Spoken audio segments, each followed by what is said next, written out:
मैं देख रहा हूँ, लाइक नहीं कर रहे हो तुम लोग। माता रानी लगा देगी पाप। मैं दे रहा हूँ तुम्हें कसम, लाइक करके जाओ फटाफट। कोई पुलिस वाला स्लो मोमेंट नहीं चलता, पुलिस वाले ऐसे ही होते हैं। स्क्विड गेम को डब में देख लेते हैं भाई। अब उसका हिंदी डब देखा है ना कैसा होता है। नॉर्मली सीधी बात ही नहीं कर सकता वो कैरेक्टर, तब भारी आते उसका कि उठेगा नहीं फिर सामने वाला। पूकी है अंदर से। इससे ऊंचा ओटीटी पे लिखा हुआ कैरेक्टर नहीं है। हम इंडियंस ही नहीं मानते उनको। अपने ही देश में उन लोगों को रेसिज्म सहना पड़ता है। थोड़ा सीरियस हो गया ना, बनता था।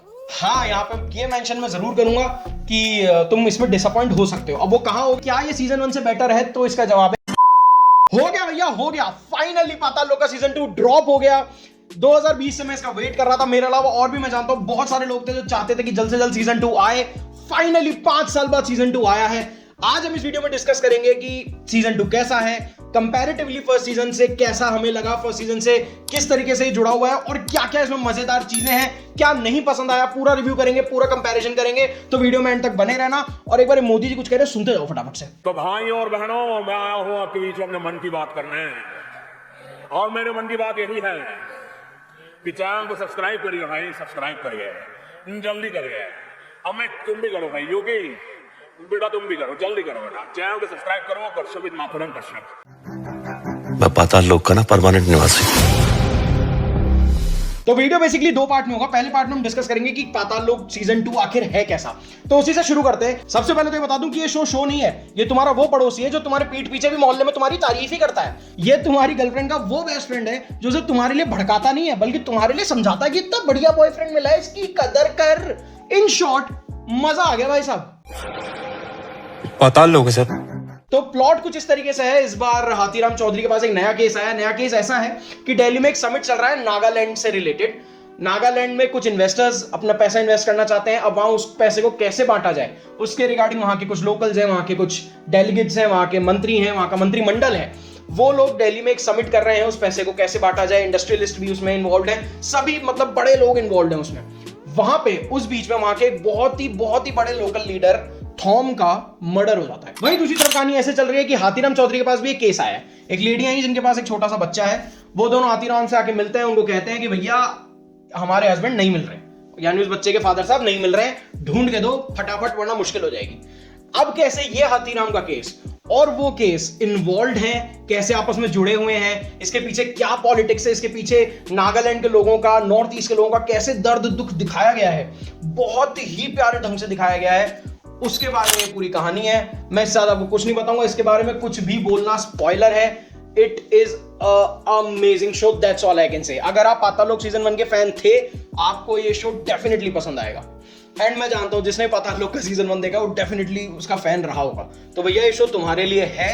हाँ, यहाँ पे ये मेंशन मैं जरूर करूंगा कि तुम इसमें डिसअपॉइंट हो सकते हो। अब वो कहां हो गए वो मैं आगे बताता हूं। पाताल लोक है सर। तो सबसे पहले जो मेन कास्ट है, यानी कि सबसे पहले तो भैया बात करनी पड़ेगी हमारे हाथीराम जी के बारे में। मुझे बहुत खुशी होती है यार, कसम से दिल से बता रहा हूँ। जयदीप अहलावत को इस तरीके से देख के मेरा दिल खुश हो जाता है। दिल गार्डन गार्डन हो रहा है, दिल गार्डन गार्डन हो रहा है, बहुत मजा आ रहा है यहाँ पे यार। वो आदमी कब से मेहनत कर रहा है और कब से हम उसको देख रहे हैं। आप उसको रईस में देख लो, आप उसको गैंग्स ऑफ वासेपुर में देख लो, आप उसको एन एक्शन हीरो में देख लो। Every single time he delivers यार। वो हर बार एक बेहतरीन काम करके देता है। राजी में देखो उसको, आप उसको कुछ भी दे दो, ही ईट्स इट अप। यहां भी उन्होंने वही किया, लेकिन हाथीराम चौधरी में उनको एक ऐसा कैरेक्टर मिला है जो उनकी पर्सनैलिटी को पूरी तरह जस्टिफाई करता है। वो जो लंबा चौड़ा आदमी है एंड ही यार गेन्स वेट फॉर इट। वो मेहनत करता है इसके लिए। वो आदमी अपना वजन बढ़ाता है। वो एक जो स्टॉन्च एक तोन निकली भी होती है ना पुलिस वाले की, जैसा हमें पुलिस वाले फिल्मों में दिखाते हैं ना, वैसे होते नहीं पुलिस वाले। लेट मी वेरी ऑनेस्ट, कोई पुलिस वाले यूं करके चश्मा नहीं टांगता पीछे, कोई बेल्ट नहीं हिलाता, कोई नहीं करता ऐसा पुलिस वाला, ठीक है ना। कोई पुलिस वाला स्लो मोमेंट नहीं चलता। पुलिस वाले ऐसे ही होते हैं, हल्की सी तोन निकली होती है लेकिन हाथ भारी होता है। भागा नहीं जाता पुलिस वालों से। आप इस शो में भी देखोगे, क्योंकि उसकी वो उम्र है, 40-45 साल का वो आदमी है, उससे चला नहीं जाता। उसके पैरों में तकलीफ है, फिर भी वो भाग रहा है, फिर रहा है। लेकिन वो वाला पुलिस वाला कि एक बार हाथ में अगर आ गया सामने वाला तो ऐसा झापड़ मारूंगा, तब भारी आते उसका कि उठेगा नहीं फिर सामने वाला। ऐसे ही होते हैं। उसको निखड़ू जाट दिखाया है, वो वैसा ही है। उसने ऐसा प्ले कराना उसको, भाई मैं क्या बताऊं। मैं शब्द कम पड़ जाएंगे। ये वीडियो आधे घंटे से 1 घंटे का हो जाएगा, लेकिन तारीफ खत्म नहीं होंगी जयदीप अहलावत की। ये शो और कुछ नहीं तो जयदीप अहलावत के लिए देख लो भाई। हाँ भाई, किसी और का कोई आपत्ति? बहुत बढ़िया, बात नहीं दो।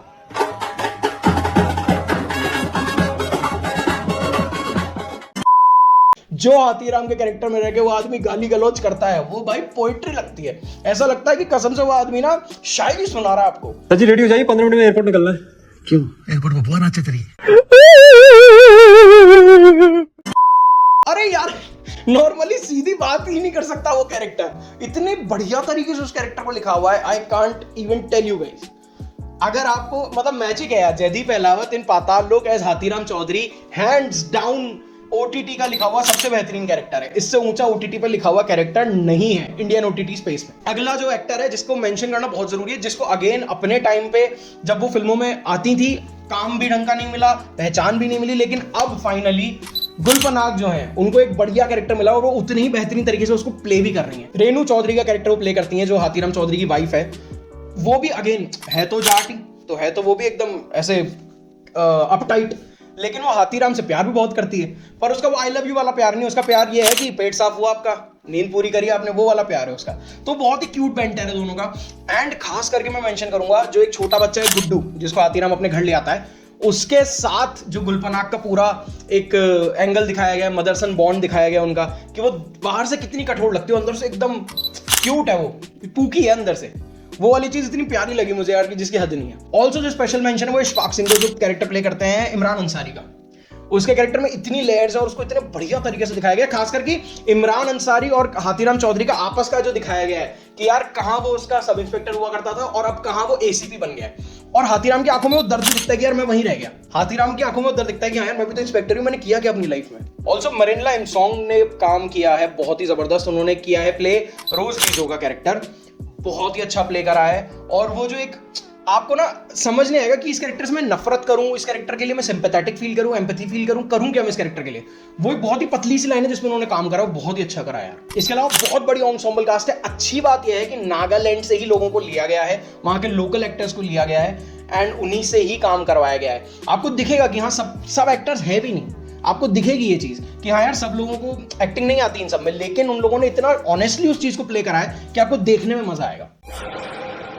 पाताल लोग है सर। शो के जो क्रिएटर है वो है सुदीप शर्मा। यहाँ पे मैं सुदीप शर्मा को अलग से एक राउंड ऑफ अप्लॉज देना चाहूंगा। उनके लिए मैं चाहता हूं कि ताली बजाई जाए जहां भी वो जाए आदमी, क्योंकि उन्होंने इतना बढ़िया एक सेटअप तैयार करा है, इतना बढ़िया उन्होंने जो थीम उठाई है।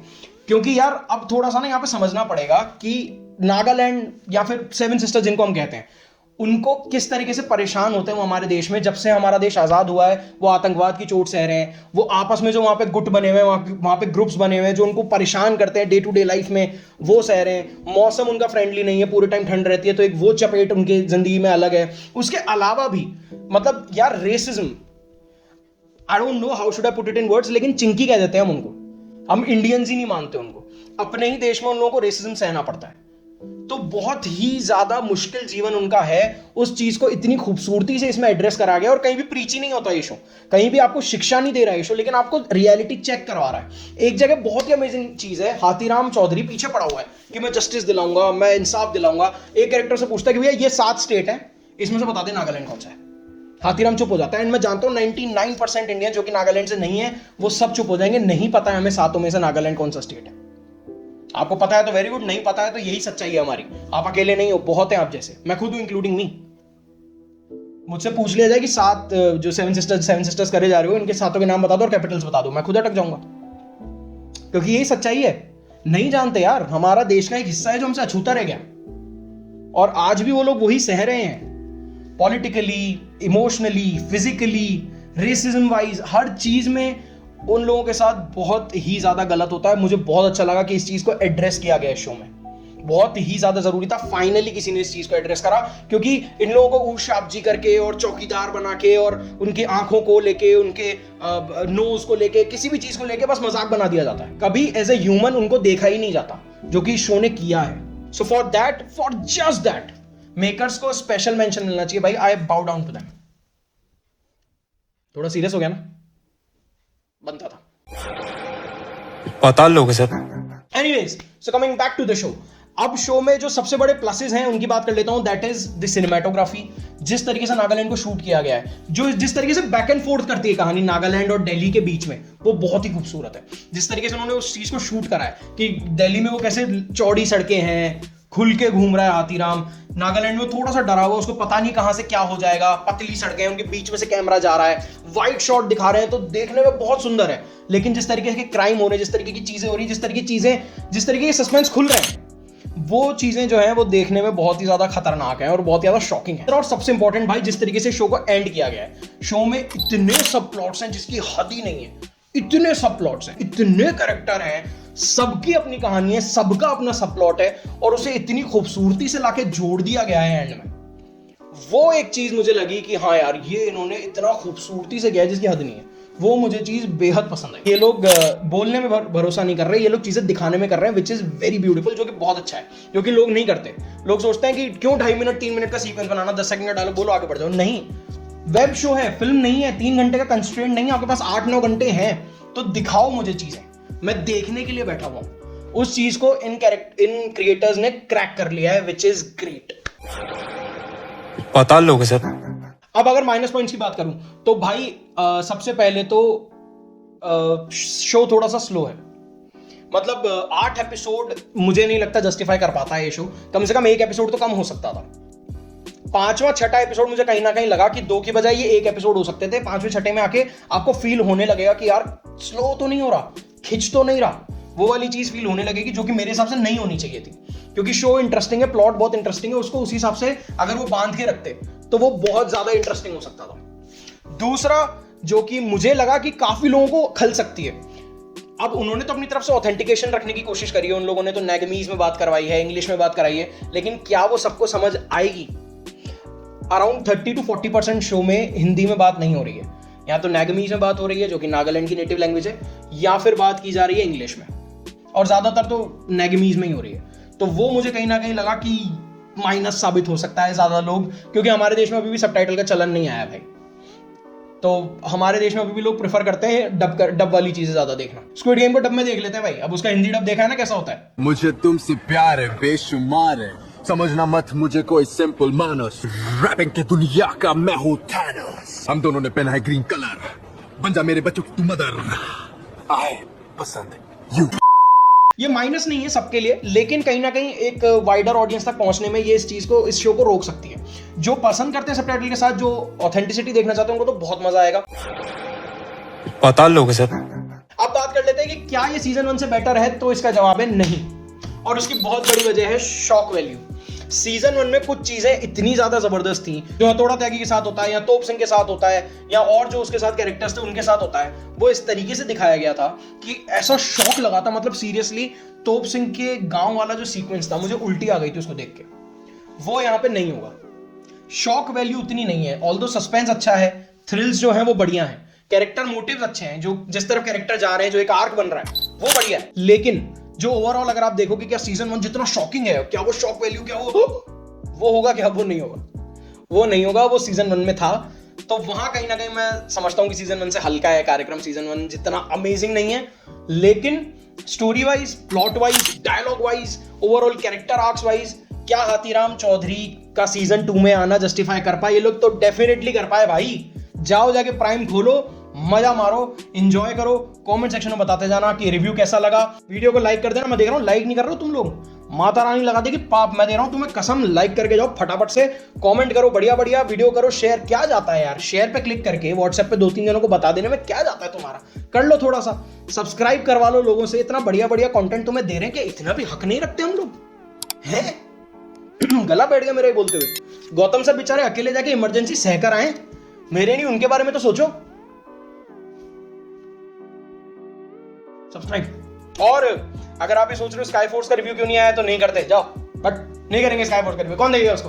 तुम देख कर आओ, कमेंट सेक्शन में बता देना वो कैसी है। चलिए, बहुत बहुत शुक्रिया वीडियो देखने के लिए, आपका बहुत बहुत धन्यवाद। जय श्री राम, वंदे मातरम।